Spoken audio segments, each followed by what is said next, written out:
How would you feel if your best friend was the person you saw as a brother, but the person you loved saw him as an enemy? That was my life with Rowan. To me, Rowan was family. He knew me before marriage, before the ring, before the dress, before anyone called me a wife. He had never confessed feelings. He had never tried to kiss me. He had never said he wanted me. So when my husband started saying Rowan was trying to destroy us, I thought he was jealous, insecure, and scared of a friendship he could not control. I told him he was wrong. I told him Rowan was like my brother. And when Rowan asked me to take one last trip before the wedding celebration, I went. Because I thought my husband was trying to ruin my friendship. I never thought he would ruin the wedding before I even landed. I am Brielle Arden, 32, a luxury travel consultant, and you have to understand that my whole job was helping people escape lives that made them feel small. So when my husband started treating Rowan like a threat, I did not hear concern. I heard control. Rowan was family to me. He knew me before the ring, before the dress, before anyone called me a wife. And of course, I defended him when my husband looked at him like some man waiting outside our marriage with a match in his hand. To me, Rowan was the safest person in the world. To my husband, he was the first fire. That was why, when Rowan asked me to take one last trip before the wedding celebration, I did not think I was betraying anyone. I thought I was proving that marriage had not turned me into someone who needed permission. The first time my husband asked about Rowan that week, I was standing on a small platform in a wedding dress studio while a seamstress pinned the waist of my dress. The room smelled like steam, perfume, and new fabric.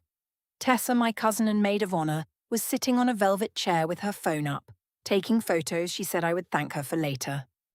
My wedding ring caught the mirror light every time I moved my hand, and I kept looking at it because it made everything feel official. Not legal official because technically my husband and I had already signed the papers 3 months earlier. This was the public wedding celebration, the dress, the vows in front of family, the reception, the part everyone would see. My phone buzzed on the small table beside the mirror. Rowan's name lit up. Of course I answered. You have to understand, Rowan had known me since we were children. He had seen me with braces. He had watched me cry behind the school gym after my first breakup. He had helped me move into my first apartment when the elevator broke, and everyone else made excuses. He had never confessed feelings. He had never tried to kiss me. He had never looked at me in a way that made me step back. He was Rowan. He was family. So when he called during my fitting and asked if I looked like a runaway bride or a woman already trapped, I laughed. Tessa laughed too. The seamstress smiled in that polite way people smile when they do not know the full story. Rowan said he hoped the dress still looked like me and not like something my serious husband had approved. I told him he was ridiculous, but I kept smiling after the call ended. That was what Rowan gave me. He made marriage feel less heavy. He made me feel like Brielle, not just someone's wife. Later that evening, I showed my husband the photos. We were in our apartment, where wedding boxes had started taking over the hallway. Welcome bags, ribbon rolls, table cards, a stack of cream invitation samples we no longer needed but had not thrown away. My husband sat at the dining table with a vendor checklist open in front of him. He had that calm, focused look I used to find attractive before it started feeling like a wall. He looked through the photos slowly. Then he asked if Rowan had called during the fitting. Soft curiosity. That was his way. Never loud enough for me to call it an attack. Never warm enough for me to feel safe inside it. I told him yes, and I said Rowan was excited for me. My husband asked why Rowan needed to be part of that moment. I told him he was being serious again, and I made the word sound almost cute because that was easier than admitting I was already annoyed. He did not smile. He picked up one of the old invitation samples from the table. Our names were printed in dark green, Brielle Arden and Callum Vey. He folded the bottom corner once with his thumb. A small, neat crease. I hated when he did that. He folded paper when he was trying not to say something. Receipts, napkins, programs, anything near his hand. I always read it as him shutting down because he had no better argument. He asked me if Rowan ever sounded happy that I was building a life with him. I said Rowan was protective. He asked if protective was the same thing as making jokes about me being trapped. I rolled my eyes before he finished because I knew where this was going and I refused to walk there with him. I told him Rowan was like my brother. I told him there was no attraction, no passion, no hidden confession waiting to happen. I told him if anything could have happened between us, it would have happened years ago. My husband looked at me for a long moment, then placed the folded invitation sample beside the checklist. He asked why a brother kept making my marriage sound like a cage. That question made my face hot. Not because it was fair, because it sounded ugly. I told him he was turning an innocent friendship into something dirty because he could not understand a bond that existed before him. That should have ended it. In my mind, it did end it. I had defended the truth. I had protected a person who had been there long before wedding planners and seating charts and my husband's quiet little questions. My husband only nodded once and returned to the vendor list. He did not argue. He did not apologize either. He just smoothed the folded invitation with 2 fingers and kept reading. I walked away thinking he had nothing left to say. That night, Rowan texted me a photo of an airport lounge and wrote that every bride deserved one last real trip before she became someone's wife. I stared at the message longer than I should have. Then I smiled, because for the first time all week, someone was not asking me to explain myself. The conversation should have ended after that evening, but it did not. It became the topic that quietly followed us into every room, every breakfast, every drive, every wedding appointment. You have to understand that my husband never woke up looking for an argument. That almost made it worse. He kept asking calm questions, and I kept hearing accusations hidden inside them. A few days after the dress fitting, we sat on the floor of our apartment surrounded by wedding boxes. Programs still needed ribbons. Welcome bags still needed small gifts. My husband was checking names against a vendor list while I tied little green bows around chocolates for the guests. My phone buzzed again. Rowan. Of course I answered. He asked whether I had picked music for the reception yet, and joked that he hoped I had not let my serious husband turn the whole evening into a business conference. I laughed before I even realized my husband had stopped writing. When I hung up, he asked if Rowan always needed to be part of moments that belonged to our marriage. I told him he was overthinking everything again. He asked why Rowan never called just to ask how both of us were doing. Why every conversation seemed to begin and end with me. I answered that people naturally stayed close to the friend they had known for 20 years. He nodded slowly. Then he mentioned one specific memory. Last month, when Rowan had invited me to dinner, he never once asked whether my husband wanted to come too. Instead, he joked that couples needed breaks from each other. I immediately called it harmless teasing. My husband did not argue. He simply asked whether Rowan had ever encouraged me to protect our marriage instead of protecting our friendship. I had no answer, so I changed the subject. That became my habit. Whenever his questions became too specific, I found another direction to walk. Later that afternoon, my cousin Tessa came over to help with the decorations.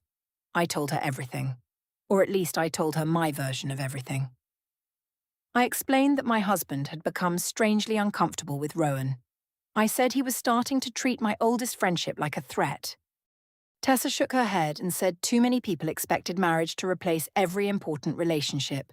She reminded me that Rowan had been there years before my husband entered my life. Hearing that made me feel lighter. It confirmed everything I already wanted to believe. Of course, I called Rowan after Tessa left. We met the next morning at a small coffee shop near the river where we had spent countless afternoons together since college. Rowan looked relaxed, almost amused, when I described another conversation with my husband. He did not insult him directly. That was never Rowan's style. Instead, he smiled and said my husband probably feared losing control because independent women made insecure men uncomfortable. Then he looked out the window for a moment and casually suggested something that sounded almost harmless. He said we should take one last trip together before the public wedding celebration. Just 2 days. Somewhere fun. Somewhere that reminded us of life before schedules and guest lists. He suggested Las Vegas with the same tone someone might suggest grabbing lunch. I laughed at first because it sounded ridiculous. Then he reminded me that we had traveled together many times before. We had shared hotel rooms after concerts because it saved money. We had taken road trips without anyone thinking twice. He asked what had really changed besides the ring on my finger. That question stayed with me long after we left the cafe. Nothing had happened between us in 20 years. Nothing romantic. Nothing physical. So why should one short trip suddenly become wrong? By the time I reached home, I had almost convinced myself the answer was obvious. It was not the trip that bothered my husband. It was the idea that he could not control it. That evening, he asked whether I had been with Rowan. I admitted it immediately because I believed honesty proved innocence. He asked what we had talked about. I told him Rowan had suggested one last trip before the wedding celebration. He stayed silent for several seconds. Then he asked where. I answered that Rowan wanted to go to Las Vegas for 2 days. My husband did not raise his voice. He only asked whether the trip would be just the two of us. I said yes.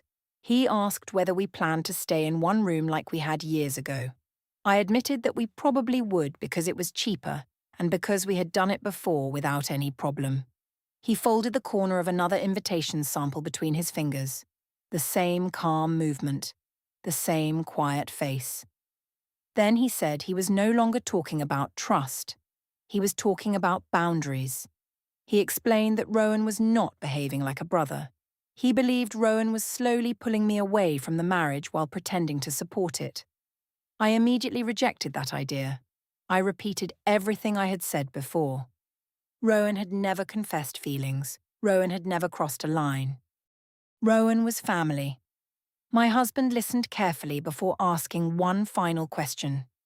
If Rowan truly wanted our marriage to succeed, why did every joke he made push me one step farther away from it?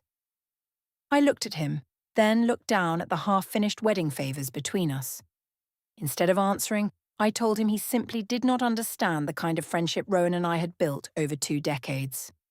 In my mind, that settled the discussion. In his mind, I now realize it probably confirmed everything he had already begun to see. The dinner was supposed to make everyone feel excited again. That was what I told myself while I got dressed, while I fixed my hair twice, while I turned my wedding ring toward the mirror so the diamond caught the bedroom light. You have to understand, I did not walk into that restaurant planning to embarrass my husband. I walked in wanting one normal night where nobody acted like Rowan was a test I had failed before taking. The restaurant was one Callum always liked because it had a long window table near the street, and he remembered that I loved watching people pass by during dinner. That was one of the things that made arguing with him so hard. He was not careless. He was not cruel. He knew my coffee order, my favorite table, the way I needed aisle seats on planes, and the exact kind of quiet I liked after a hard work day. Then he would turn around and look at Rowan like Rowan was poison, and all that tenderness became harder to trust. Tessa arrived first and waved me over with both hands. Rowan was already beside her, leaning back in his chair like the whole place belonged to him. He stood when I came in and hugged me longer than he needed to, but not long enough for anyone to call it strange. That was Rowan's talent. He always knew the line. He lived right beside it. Callum came in a few minutes later with his sister Celia and our friend Maren. He kissed my cheek, placed his hand at the back of my chair, and asked if I had ordered yet. Calm, polite, serious. Of course, I told myself that was good. A serious husband at a pre-wedding dinner was better than a jealous one. For the first 20 minutes, everything felt fine. People talked about the ceremony, the seating chart, the weather, the dress I refused to describe. Rowan made everyone laugh by saying I had probably chosen something dramatic enough to make Callum check the insurance policy. Tessa laughed. Maren smiled carefully. Celia looked at Callum before she smiled. I noticed that, but I ignored it because I did not want to spend another evening defending a joke. Then Rowan lifted his glass and said I still had time to run before the public vows made me look too official. The table laughed again, but this time the laugh had edges. Callum did not laugh. His hand left the back of my chair and moved to the napkin near his plate. He folded one corner over, slow, neat. I knew that gesture. He did it when he thought silence made him look stronger than everyone else. Rowan saw it too. His smile sharpened. He said the trip would be good for me, that a woman needed one last taste of her old life before she became someone's wife in front of two families. Maren asked what trip, and I felt heat crawl up my neck. Not guilt, irritation. Rowan had made it sound casual, like the trip was already part of the group conversation.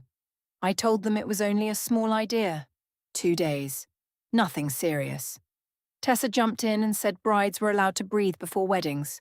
I loved her for that because it gave me ground to stand on. Callum looked at Rowan, not at me. He asked why every version of my freedom in Rowan's mouth required our marriage to sound like a prison. The whole table went quiet. Even the waiter stepped back with the water pitcher. I hated Callum for doing that there. I hated that he made the air heavy while everyone watched my face to see which man I would protect. Rowan raised his hands with that innocent smile of his and told the table that he was only joking, that Callum was proving why I needed a break. He said some men heard history and thought competition. I heard Maren breathe in. Celia looked down at her plate. That should have told me something, but I was too angry at Callum for making me feel cornered. I told him he was making things weird. I said Rowan had known me since childhood. I said he had never crossed a line, never confessed feelings, never once treated me like anything other than family. I said Callum was acting like a man who could not handle that my life had people in it before him. My voice was not loud, but it carried. The couple at the next table glanced over. Rowan looked at me with that soft, proud expression that made me feel brave. Callum only folded the napkin again. One more careful line. Then he placed it beside his plate and sat back. He did not defend himself. He did not list the late calls. He did not explain the little comments Rowan made when others were listening. He only asked one more question. He asked if Rowan was family. Why did Rowan look pleased every time I called my husband jealous? My mouth opened, but nothing came out fast enough. Rowan laughed lightly and said Callum needed to relax before he turned the honeymoon into a performance review.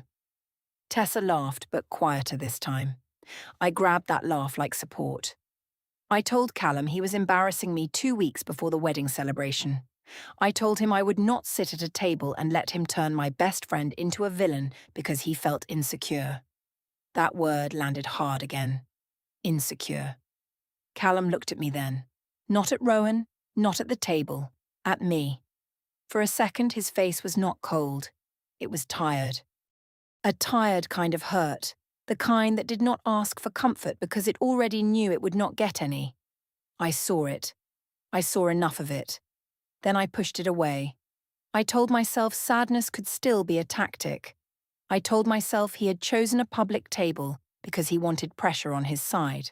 So I reached for my glass, twisted my ring once around my finger, and smiled at Rowan when he changed the subject. By the end of dinner, I believed I had protected my friendship.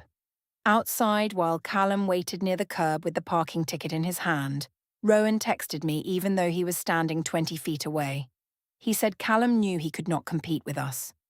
I looked at the message, looked at my husband's quiet profile under the streetlight, and decided Rowan was right. The ride home from the restaurant was quiet enough to feel staged. Callum drove with both hands on the wheel, and I sat beside him pretending to read messages I had already read 3 times. Rowan had sent another one before we even reached our street. He said I had handled myself well. He said some men only respected a woman after she proved she would not fold. You have to understand how good that felt after dinner. My husband had made me feel examined. Rowan made me feel defended. Of course, I leaned toward the person who made me feel less guilty. At home, Callum did not follow me into the bedroom right away. He stayed in the living room near the wedding boxes with his jacket still on. I heard paper move. When I came back out, he was holding the vendor timeline from the coffee table. He folded one corner down with his thumb, then set it beside the invitation sample from the other night. That small movement irritated me more than a raised voice would have. I told him if he had something to say, he should say it instead of doing his quiet, serious routine. He looked tired but not weak. That bothered me too. He said he was not going to keep competing for space in his own marriage. I told him nobody had asked him to compete. He said Rowan had been asking him to compete from the moment wedding planning became real, and I had been pretending not to see it because the attention felt good. That sentence hit too close, so I reached for the safest defense I had. I told him Rowan was family. I told him again that Rowan had never confessed feelings, never touched me wrong, never asked me to leave Callum, never once said he wanted me. I told him there was no love, no passion, no secret desire hiding between us. Rowan was like a younger brother, I said, because that sounded even safer than brother. Callum listened without moving. Then he asked why a younger brother needed me to believe my husband was the enemy. I started crying then. Not soft crying. Angry crying. The kind that made my voice shake but still wanted to win. I told him he did not understand what it felt like to have a man slowly shrink the world around you while calling it care. I told him I watched my mother lose every friend she had after marriage because my father always had a reason. One friend was too loud. One friend was a bad influence. One friend took too much time. I told Callum I would not become that woman. That part was true. He could not argue with it, and he did not try. His face changed for 1 second, and the coldness slipped. He said he knew I was afraid of being trapped. He said he had failed at making silence feel like safety. Then he said my fear did not turn Rowan into an innocent man. That was the moment I almost heard him. Not agreed. Not surrendered. Heard him. I saw the shape of it for 1 clean second. Rowan never told me to go home and fix things. Rowan never said Callum had a point. Rowan never protected the marriage he claimed to respect. My hand went to my ring and I twisted it once around my finger. Then I shut that thought down. I told myself Callum had spoken gently because he knew harshness would not work anymore. I told myself this was still pressure, just dressed better. The next day, his sister Celia came by with extra place cards for the reception. She was always polite to me. Almost too polite, and I had never counted her as someone who mattered in this conflict. She stood in our hallway, holding the small paper bag, and asked if I had thought about what Rowan would do if Callum simply stopped fighting for me. I laughed because the question sounded dramatic. I told her Rowan would still be my friend because that was what family did. Celia nodded, but her face did not agree. She said family did not usually enjoy being the reason a husband looked tired.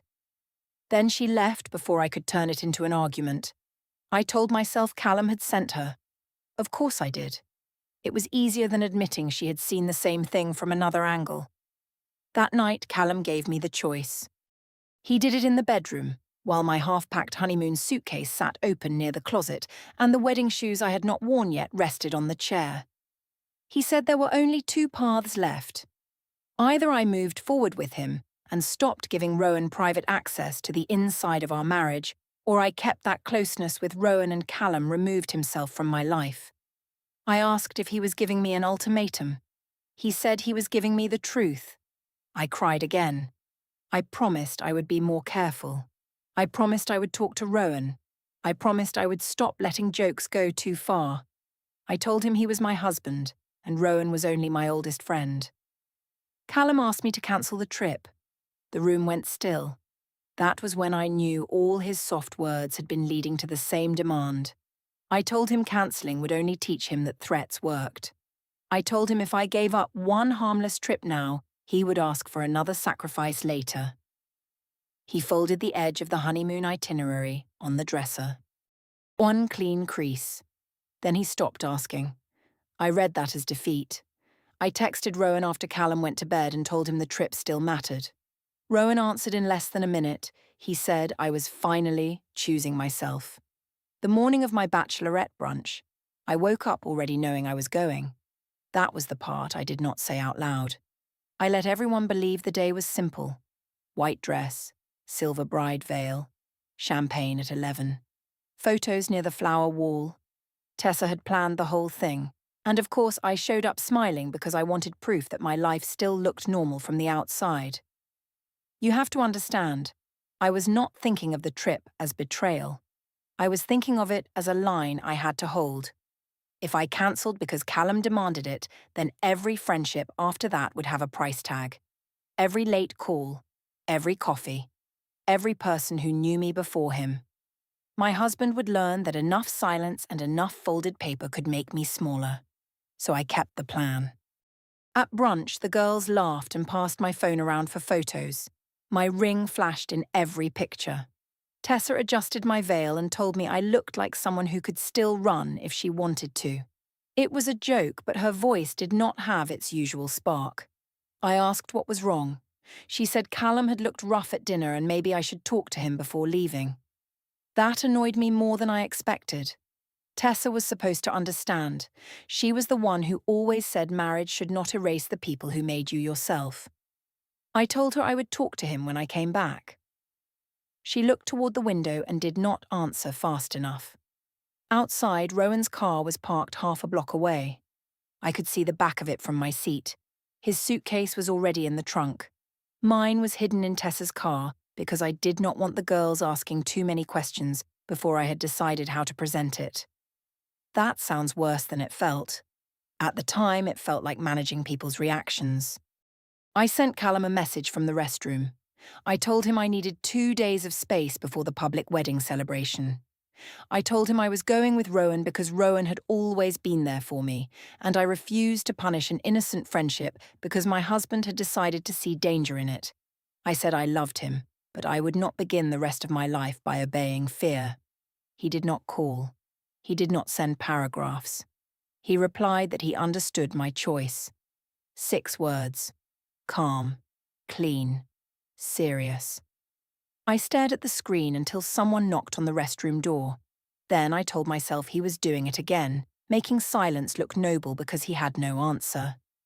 When I came back to the table, Tessa asked if I was really leaving with Rowan. I said yes. She did not cheer. She did not argue either. She only told me to be careful and to come home ready to speak honestly.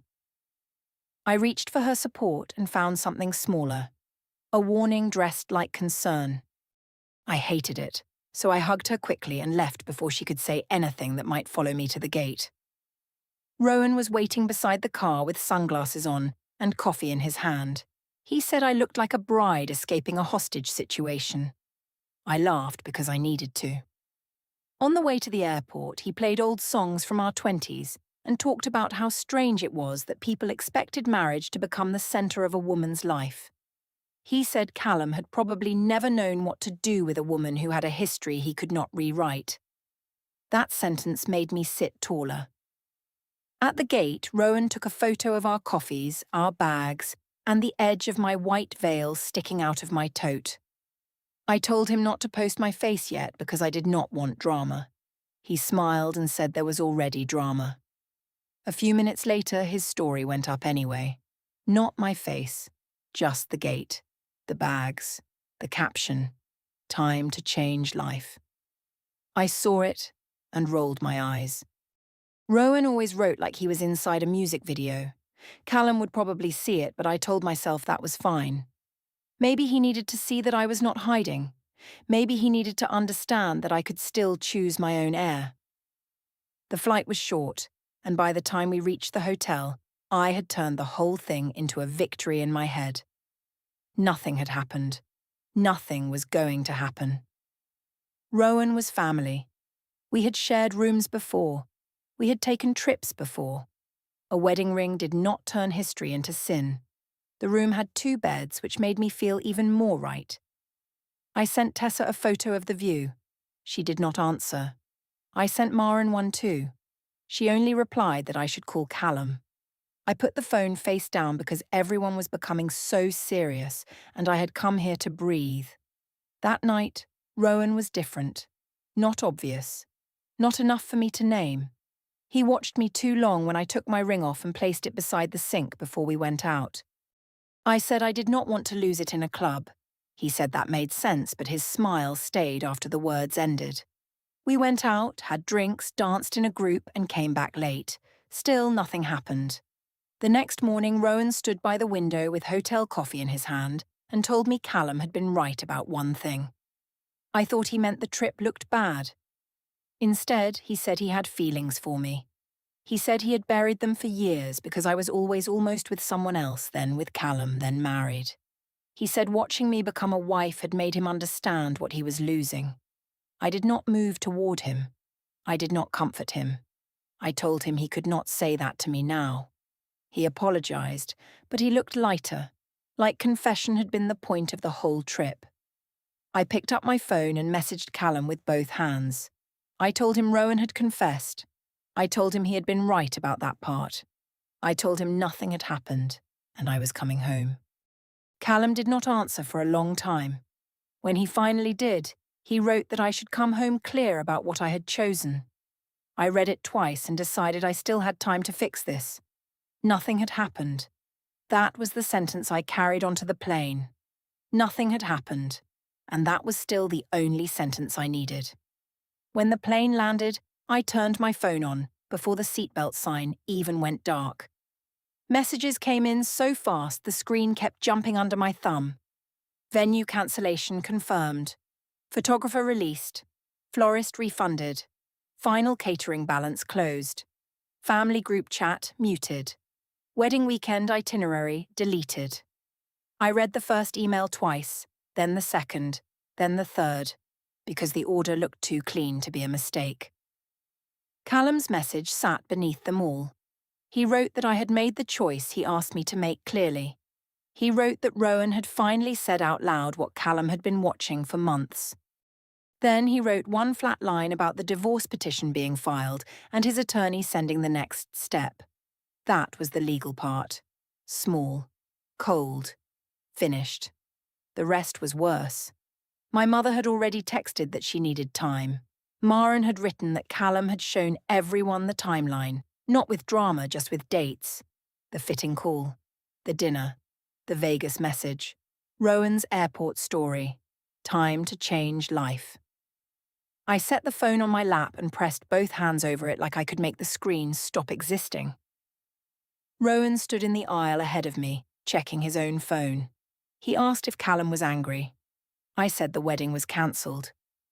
Rowan's face did not break with mine. It tightened, like the problem had become larger than the fantasy. At baggage claim, he told me this was a lot, and he needed space to think. Space. The word almost made me laugh. I went home alone. Callum was in the apartment doorway when I arrived, coat on, keys in his hand. He stood when I reached the hall. Then he smiled. Not happy. Not cruel. Clear. Behind him, wedding boxes were stacked by the wall. His side of the closet was empty. The cream invitation sample sat on the entry table with one folded corner. He asked if I remembered when he first folded it. Then the napkin. Then the itinerary. Then Celia's question. Every quiet thing I had called weakness had been him stopping one step at a time. I tried to say nothing happened. Callum said Rowan happened every time I protected him from the truth. Tessa did not answer when I called. My apartment became mine alone. My deposits became losses. Maren stopped inviting me to dinners. Rowan sent one message saying he hoped I healed. Then nothing. At work, clients asked why my wedding photos never came. I thought keeping Rowan close proved nobody could make me smaller. I only made my marriage small enough to leave. My ring stayed on the entry table beside the folded invitation. Callum walked out with the keys and Rowan never knocked.